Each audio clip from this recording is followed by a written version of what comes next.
श्री स्वामी समर्थ. देव म्हणतात, अंधारामागून दिवस व दिवसानंतर रात्र हा निसर्गाचा नियम आहे. त्याचे उल्लंघन करू नका. कर्मगती देवादिकांसह कुणालाही चुकलेली नाही. एखाद्या खेळात अथवा कलेत, संगीतात प्रावीण्य मिळाले, एखादा पुरस्कार अथवा सर्टिफिकेट मिळाले, 4 लोकात वाहवा सुरू झाली, नोकरीत योग्यता नसताना वरची पोस्ट मिळाली, की अनेक जण हवेत तरंगू लागतात. आज जे गर्व करतात, उत्तमपणाने अथवा गुर्मीने वागतात, कृतज्ञतेची जाण ठेवत नाहीत, त्यांनी आपले पुढे काय होणार आहे याचा अंदाजा घ्यावा. 50 ते 60 लाखाच्या गाडीत फिरणारे पण तुमच्या पडत्या काळात साथ दिलेल्या सायकलला विसरू नका. नोकरीवर जातेवेळी पाया पडून आशीर्वाद घेतलेल्या व्यक्तीचा मान ठेवा. त्यांच्या आशीर्वादाने सर्व प्रकारे उत्तुंग शिखरावर जाल. त्यांचा अपमान झाल्यास त्यांच्या शापाने रसातळाला जाल, हे कायम लक्षात ठेवा. देव म्हणतात, माझ्या बाळा, लक्षपूर्वक ऐक. कर्म हे धर्मापेक्षा अधिक महत्त्वाचे आहे. कारण जेव्हा तुम्ही धर्म करता तेव्हा आम्हाकडे विविध गोष्टीची मागणी करता, त्यांच्या अपेक्षा करता.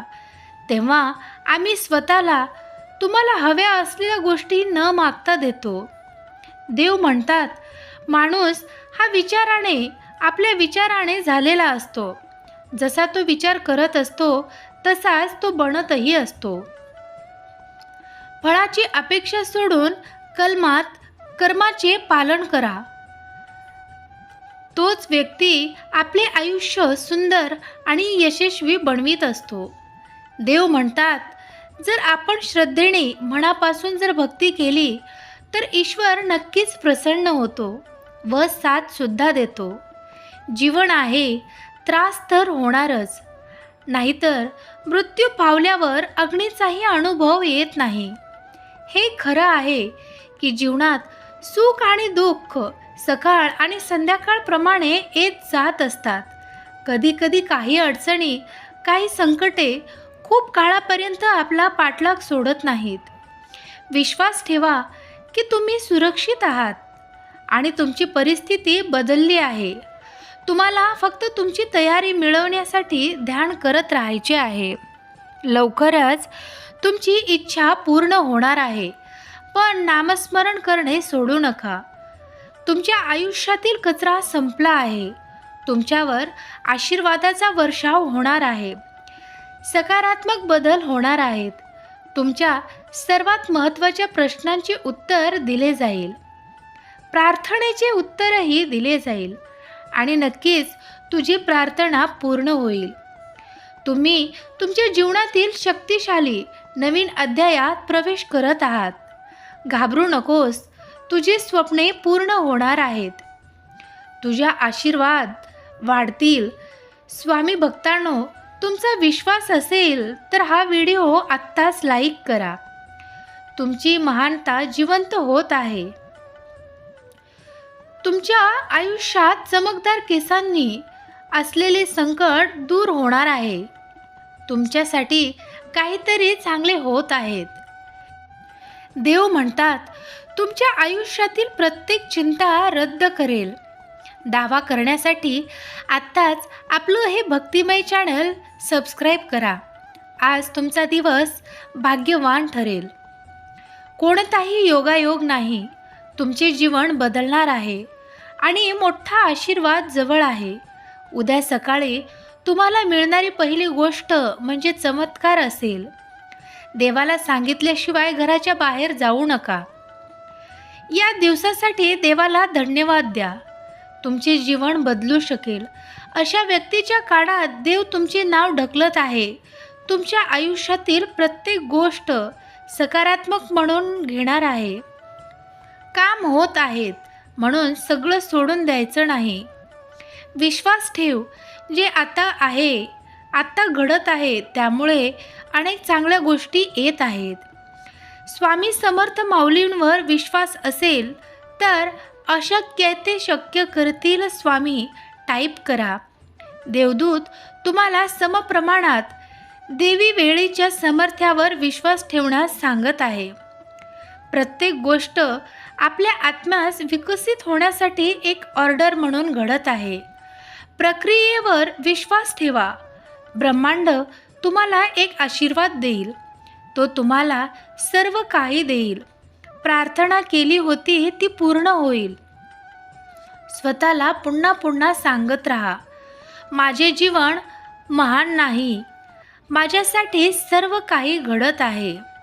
मी सुद्धा अनुभवात असलेल्या सर्व गोष्टी मला माझ्या आयुष्यात पुढील स्तरावर घेऊन जात आहेत. मी वाढत आहे. मी बरे होत आहे. मी काही चमत्कार आणि अनपेक्षित आशीर्वादांवर विश्वास ठेवत आहे आणि आता ठेवणारही आहे. देव म्हणतो की तुम्हाला तुमच्या आयुष्यातील पुढच्या टप्प्याबद्दल काळजी करण्याची गरज नाही. तुम्हाला फक्त माझ्यावर विश्वास ठेवून मेहनत करायची आहे. मी तुमच्या मार्गावर योग्य लोकांना ठेवीन.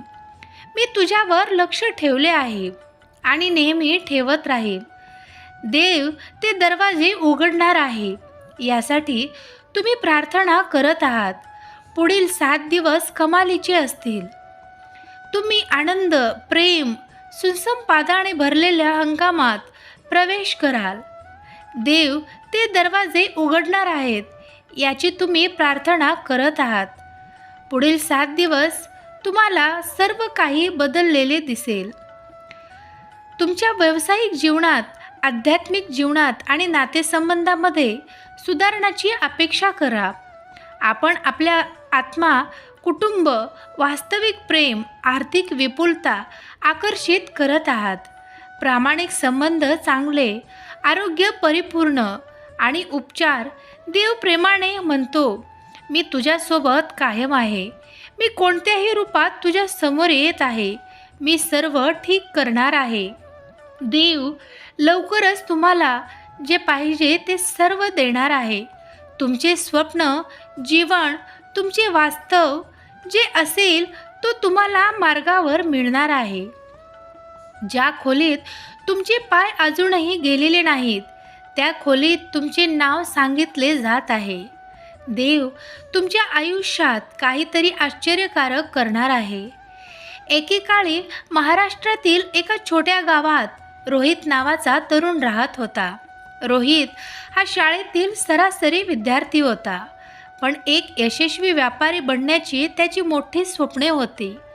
आपल्या कुटुंबाची आर्थिक परिस्थिती फारशी चांगली नव्हती हे त्याला माहीत होते आणि त्याला ते बदलायचे होते.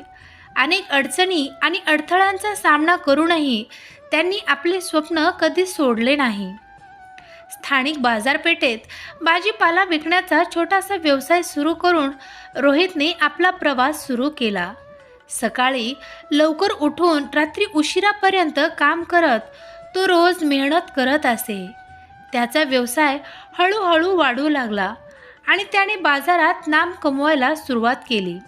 मात्र रोहितचे यश आव्हानांशिवाय आले नाही. त्याला बाजारातील इतर विक्रेत्यांकडून कठोर स्पर्धेचा सामना करावा लागला आणि त्यांची उत्पादने नेहमीच सर्वोत्तम दर्जाची नसतात. पण या आव्हानानंतर मात करण्याचा प्रयत्न त्याने पूर्ण निर्धार केला आणि त्यांनी आपल्या भाजीपाल्याची गुणवत्ता सुधारण्यासाठी आणि आपला व्यवसाय अधिक स्पर्धात्मक करण्यासाठी अधिक परिश्रम केले. जसजसा त्याचा व्यवसाय वाढत गेला तसे रोहितने कुक्कुटपालन आणि दुग्धजन्य पदार्थ यासारख्या इतर उद्योगांमध्ये गुंतवणूक करण्यास सुरुवात केली. त्याने मोजून जोखीम घेतली आणि त्याचे उपक्रम यशस्वी झाले याची खात्री करण्यासाठी कठोर परिश्रम केले. त्याचा व्यवसाय विस्तारू लागला आणि इतर शहरांमध्ये तो भाजीपाला पुरवठा करू लागला. अनेक वर्ष गेली आणि रोहित त्याच्या क्षेत्रातील सर्वात यशस्वी व्यावसायिकांपैकी एक बनला. त्याने पुरवठादार, ग्राहक आणि कर्मचाऱ्यांचे मोठे जाळे तयार केले होते आणि त्याचा व्यवसाय गावातील अनेक लोकांसाठी उपजीविकेचे साधन बनला होता. आज रोहित एक यशस्वी उद्योजक आहे आणि तो त्या गावातील अनेक तरुण उद्योजकांसाठी एक आदर्श आहे. त्याने दाखवून दिले आहे की कठोर परिश्रम, दृढ निश्चय आणि कधीही हार न मानण्याच्या वृत्तीने कोणतेही यश मिळवू शकतो आणि त्यांच्या अडथळ्यांवर मात करू शकतो. रोहितच्या यशाची कहाणी म्हणजेच कठोर परिश्रम आणि चिकाटीच्या बळाचा दाखला आहे. अनेक आव्हाने आणि अडथळ्यांचा सामना करूनही रोहितने आपले स्वप्न कधीही सोडले नाही. त्याच्या स्वतःवर आणि त्याच्या क्षमतेवर विश्वास होता आणि तो आपले ध्येय साध्य करण्याची पूर्णपणे तयारी करत होता. त्याने आपले ध्येय साध्य करण्यासाठी मोजलेली जोखीम घेण्यास तयार होता. त्यांची कथा त्याच्या जीवनात यश मिळवू इच्छिणाऱ्या प्रत्येकासाठी प्रेरणादायी आहे. कथेची नैतिकता अशी आहे की यश त्यांनाच मिळते जे दृढ निश्चय करतात, मेहनती असतात आणि त्यांची स्वप्ने कधीही सोडत नाहीत.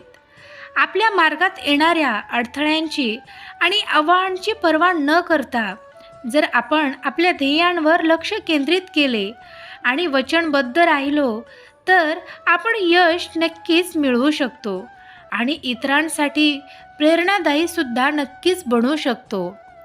मित्रांनो, कथा आवडली असेल आणि स्वामीचा संदेश तुम्ही शेवटपर्यंत ऐकला असाल तर आत्ताच आपल्या चॅनलला सबस्क्राईब करा. भाग्यवंत ठराल. श्री स्वामी समर्थ. जय जय स्वामी समर्थ. अवधूत चिंतन. श्री गुरुदेव दत्त.